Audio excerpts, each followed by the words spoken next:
Caitlin Clark is going to miss tonight's game, and she's got a groin injury. I have been banging the drum online and on here for the last 2 weeks saying there's something wrong with her legs. There's something going on. Is it the nagging quad injury? But it's something to do with the lower half of her body. It is a groin injury. Now we've got an idea of why she's struggling from long range, where it requires, some real push. Caitlin Clark is out again, this time with a groin injury, and the WNBA is officially in panic mode. The league's biggest draw, its golden ticket, is sidelined, and suddenly everything feels unstable. But here's the real problem. This isn't just about another injury. It's about what's been happening around those injuries: the cheap shots, the ignored fouls, the eerie silence from officials. Every hit she takes raises a bigger question. Is she just unlucky? Or is there something more disturbing going on? Because if the WNBA canter won't protect its brightest star, what kind of message is it really sending? If you guys have been watching the Indiana Fever and Caitlin Clark play over the past 3 games, it is very clear that Caitlin Clark is not feeling like Caitlin Clark. She has only made 1 3-pointer in her last 3 games, and even just last game, she only had 6 points. But it wasn't only her performance on the court that was worrying fans, it was also just her demeanor, her energy. It felt like something was wrong. She wasn't hyping up the crowd like she normally does. It's one thing to be the most talked about rookie in professional basketball. It's another to feel like a walking target in every single game. For Caitlin Clark, the difference has become painfully clear. Night after night, she's been taking hits that seem far beyond the norm: shoulder checks, hip bumps, forearms to the ribs, scratches across the face, and somehow the whistle just never blows. It's not just the physical toll, it's the eerie silence from the league and referees that's beginning to feel intentional. Her latest setback? A groin injury, just weeks after she was dealing with a nagging quad issue.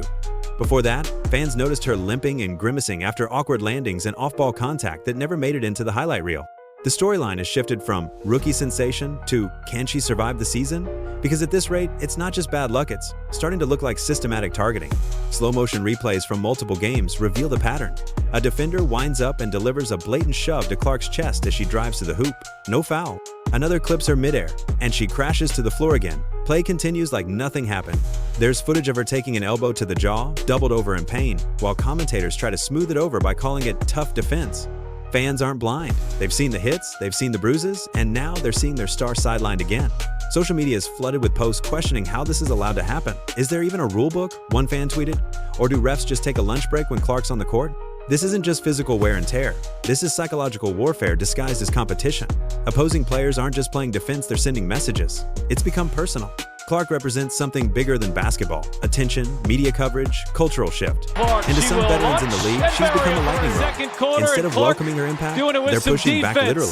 But here's the question no one wants to answer. Why isn't the league stepping in? If this were any other professional sport, with its biggest star getting hit this frequently, there would be investigations, fines, and suspensions. Instead, the WNBA has responded with silency, or worse, indifference. And that silence is starting to speak volumes. Caitlin Clark stronger than the other because of her experience and maturity. Nice look from Clark, and Smith lays it home. Fan of the Indiana Fever, 2 assists and a bucket on the first 3 possessions. We have seen Caitlin Clark play, showing what made her Indiana Fever go, and is the single biggest driver the of feet underneath that Finlay working against your room. What a growth. move there. And anytime somebody is out of the lineup, you get concerned, especially when it's Clark, obviously, considering she had already been injured earlier this year and is now out with what is being dubbed a left groin issue. For weeks, something seemed off about Caitlin Clark, but no one could quite put their finger on it. The shots that used to snap through the net with ease were falling short. Her drives lacked the same burst. Her movements, once so fluid and fierce, began to look cautious, measured, almost like she was holding back. The crowd still roared every time she touched the ball, but behind the roar was a collective unease. Something wasn't right. That eerie feeling was confirmed when news broke that Clark would miss time with a left bone injury. The official statement was simple, but it hit like a gut punch. This wasn't a small tweak. This was a warning sign from the body of a player who's been asked to do far too much, far too quickly. Before the announcement, fans had already started piecing things together. Some had noticed her limping during timeouts. Others zoomed in on pregame footage and saw her upper thigh taped up in warm-ups clearly. She'd been nursing something for days.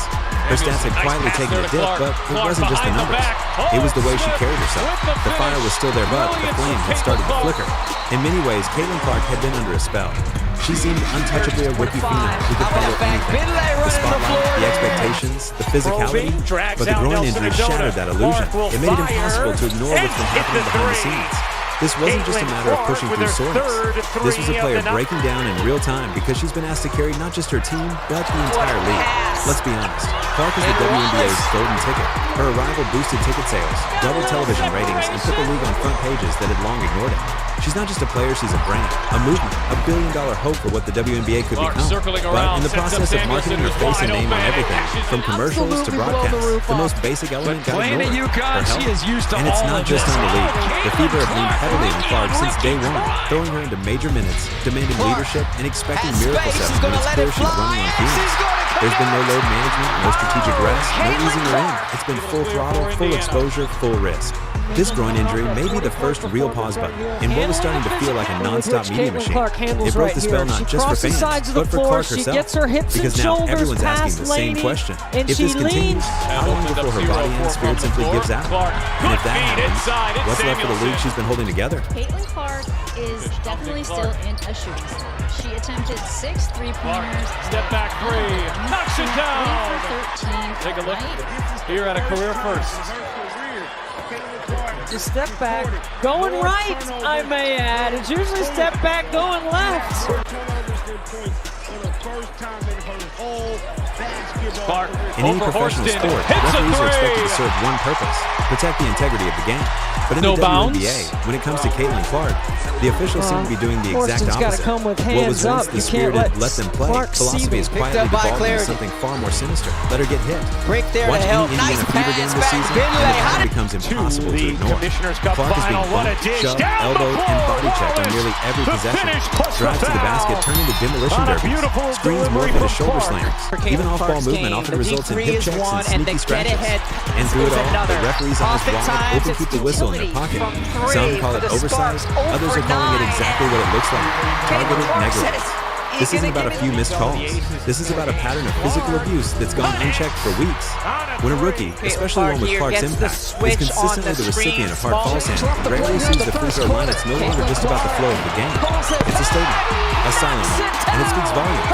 Fans have taken notice. Social media has become a daily archive of uncalled fouls against Clark.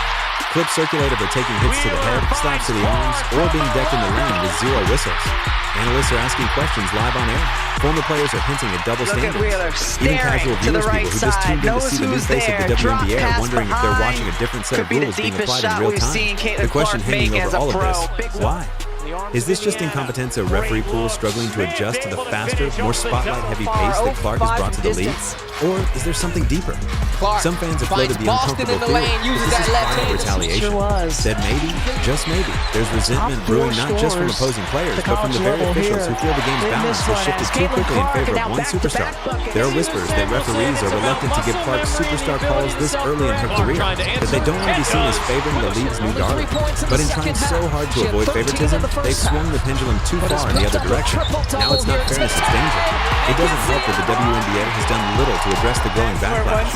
No league statement, no referee reviews, no increased protection, just silence. While the league's brightest light continues to take hits in the dark, the message being sent is chilling. If you're Caitlin Clark, expect to be targeted and don't expect help. And if the referees won't enforce the rules, then who will? Because when the people meant to protect you are the ones turning away, what happens next isn't just a bad game, it becomes a crisis. Out yet again with a left pretty step back. Injury. Caitlin Clark will be missing. Clark trying to tonight's game versus the Los Angeles Sparks. The venue will be from the mid-range. The magnifying glass of the pressure as Bonner can't get back. Bentley the rebound. Here comes Clark. Bouncing to back. Bentley who lays it in. Caitlin Clark isn't just a player, she's the product, the billboard, the main attraction. Since entering the WNBA, she's driven ticket sales, television ratings, jersey purchases, and national conversations in ways the league has never seen. She's the spark that reignited interest in women's professional basketball. But instead of protecting that spark, the league and her own franchise seem intent on letting it burn out. Let's be blunt, without Caitlin on the court, the WNBA loses its magic. Ratings dip, headlines shrink, clips go unwatched. The Indiana Fever, once a hot ticket, start to fade into the same obscurity they've known for years. When Clark is benched or injured, the stadium atmosphere dulls. The camera angles shift, the momentum dies. She's not just a point guard, she's the engine driving the entire league's current success. And the numbers back it up. ESPN's highest-rated WNBA games. Clark, sold out arenas. Clark, jerseys flying off shelves. Clark again. Yet with all that revenue, attention, and momentum, the Indiana Fever have treated her less like an investment and more like a disposable asset. The minutes she's been logging are extreme, even by rookie standards. No matter how fatigued she looks or how visibly she's wincing from hits, she stays on the court. They keep rolling her out night after night like she's made of steel, ignoring all the red flags. Now she's sidelined with a groin injury, just weeks after dealing with a quad issue. Before that, a hip concern. That's not just bad luck, it's a direct result of being overworked and underprotected. It's negligence disguised as strategy. And while Clark is grinding through the pain, the league is sitting back, counting the cash. Instead of giving her strategic rest, they feed the media machine and overbook her schedule.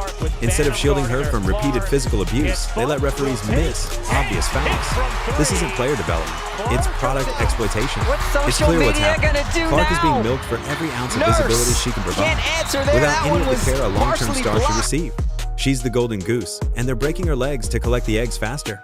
This isn't sustainable, not for Clark's body, not for the Fever's long-term success, and definitely not for the WNBA's credibility. If she burns out or suffers a serious injury, the ripple effect could be catastrophic. The very audience that just tuned in will tune right back out. Sponsors will reconsider. The media frenzy will calm. Because when you market your entire product around one star and fail to protect her, you don't just lose a player, you risk losing the future.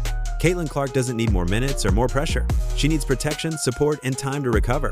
She's already proven her worth. The league just needs to act like it sees it too. Caitlin Clark's injuries have been headline news, but what's even more alarming is the part no camera captures: the mental toll. A groin strain can sideline you for a few games. A strained spirit? That can derail a career. And right now, Caitlin isn't just dealing with bruised muscles, she's enduring the crushing weight of carrying an entire league with little visible support. From the moment she entered the WNBA, Clark was treated as more than a rookie, she was branded as the savior. A 22-year-old thrust into the fire of national spotlight, expected to save ratings, fill seats, absorb hate, take hits, and somehow smile through it all. And she did for a while. But now, that smile is flickering. The light that made Caitlin such a captivating presence is dimming. And it's not just physical pain, it's mental fatigue. Watch her body language. The infectious energy that once made her a fan favorite has given way to exhaustion. Her post-game interviews have turned quieter. Her on-court fire now burns lower, not because she cares any less, but because the burden is finally taking its toll. This isn't just a dip in performance, it's a slow unraveling of someone who's been forced to carry too much, too soon. And where's the support? Where are her teammates publicly rallying around her? Where are the league executives stepping in to shoulder the pressure? The silence is deafening. Instead of seeing messages of unity or protection, all we hear is corporate speak and rehearsed statements. It's as if everyone's so busy cashing in on the Caitlin Clark phenomenon, they've forgotten there's an actual human being under all that hype. Emotionally, it's isolating. She's the face of the WNBA, but also it's shield-absorbing hits not just from defenders, but from jealous veterans, biased refs, and even portions of the fan base who seem resentful of her success.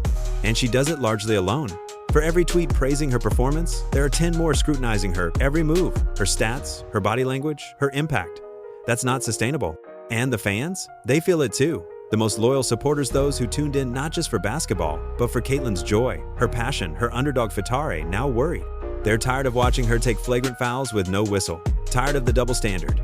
Tired of a league that claims to celebrate her, but doesn't protect her. The anger is growing, but so is the anxiety. How long can she keep this up? What happens if she burns out completely? Mental exhaustion doesn't announce itself like a limp or a grimace, it builds quietly. And when it breaks through, it's devastating. Clark's emotional bandwidth is being stretched thinner than any rookie should be. She's not just trying to win games, she's trying to uphold a fragile ecosystem that depends entirely on her staying upright, smiling, and marketable. The league needs to wake up. Emotional health isn't optional, it's foundational. If they truly value Caitlin Clark, they need to show it, not just with highlight reels and jersey promotions, but with action. Before the injuries aren't just physical, before the silence breaks something that no rehab can fix.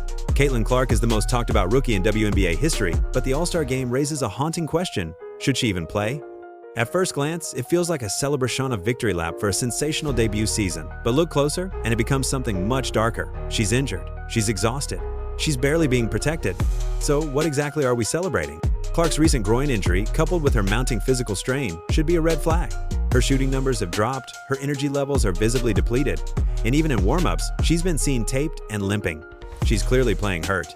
And yet, the league is parading her like she's fine. Why? Because they need the ratings. They need the spectacle.